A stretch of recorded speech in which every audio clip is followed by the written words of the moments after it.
السلام عليكم ورحمة الله وبركاته. ومعاكم النهاردة من محافظة الإسماعيلية، ومعانا الطالب المجتهد اللي بيصوم اليوم كله. اسمك ايه؟ أحمد محمد. اسمه أحمد محمد. أحمد، انت يا أحمد بتصوم؟ اه. انت عندك كام سنة؟ 7. عنده 7 سنين. طيب يا أحمد، انت بتصوم، يعني احنا عايزين نعرف انت بتعمل ايه طول فترة الصيام، يعني بتعدي يومك ازاي كل يوم؟ بنام لحد المغرب.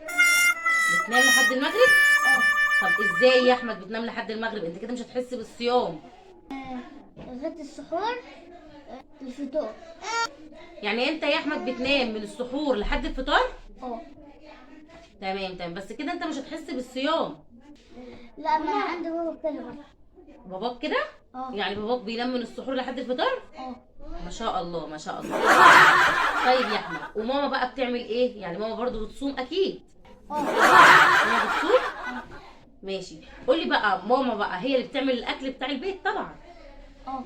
طيب ماما بقى وهي بتعمل الاكل، يعني بتصلي وبتصوم وكده، ليه مش بتقوم تساعد ماما في الاكل في الصيام وتصلي معاها وكده؟ اعزائي المشاهدين، وهو ده الشعب المصري، الشعب الاصيل الجدع. الاطفال عندهم 7 سنين وبيصوموا زي ما الرسول قال لنا: علموهم على 7 واضربوهم على 10. هو ايه اللي حصل ده؟ هو احنا مش في رمضان؟ احنا بنصور على فكره. هو انت اصلا كنت بتشتغلنا؟ هو حضرتك انت فاطر بس انت بتقول ان انا صايم؟ لا لا، طبعا. طب امال ايه اللي انت عملته ده؟ احنا في نهار رمضان دلوقتي، حضرتك ايه اللي انت عملته ده دلوقتي؟ انت بتشرب ليه؟ دي من الأعمال بالنيات. الاعمال بالنيات، ايوه. يعني انا مش فاهمه، يعني حضرتك شربت بس نيتك ان انت صايم؟ أيوة طبعا. ايوه طبعا، يعني ازاي ايوه طبعا؟ هو في تفسير للكلام ده؟ أنا عندي ماما كده بتاكل نص الأكل وتقول شو كنت بدوق.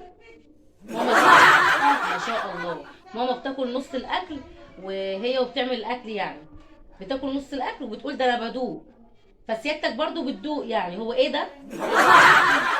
عصير؟ عصير ايه ده؟ يعني هو لونه غريب كده. عصير. اللهم اني صايمه. فطرتني حرام عليك، اللهم اني صايمه.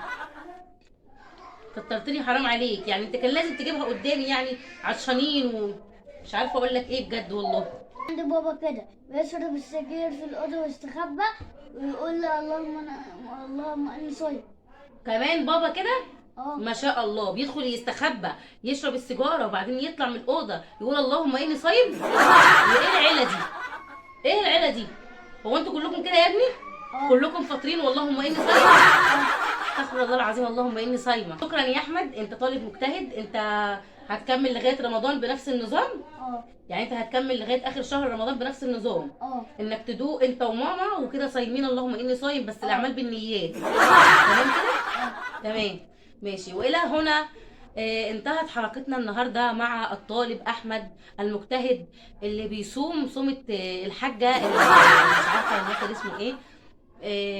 اللي هو بيدوق وبعد كده يقول لك اللهم اني صايم، اصل انا كنت بدوق والاعمال بالنيات. فالى هنا انتهت حلقتنا، ومع السلامه في حلقه جديده ان شاء الله مع حد يكون بيصوم بجد. مع السلامه.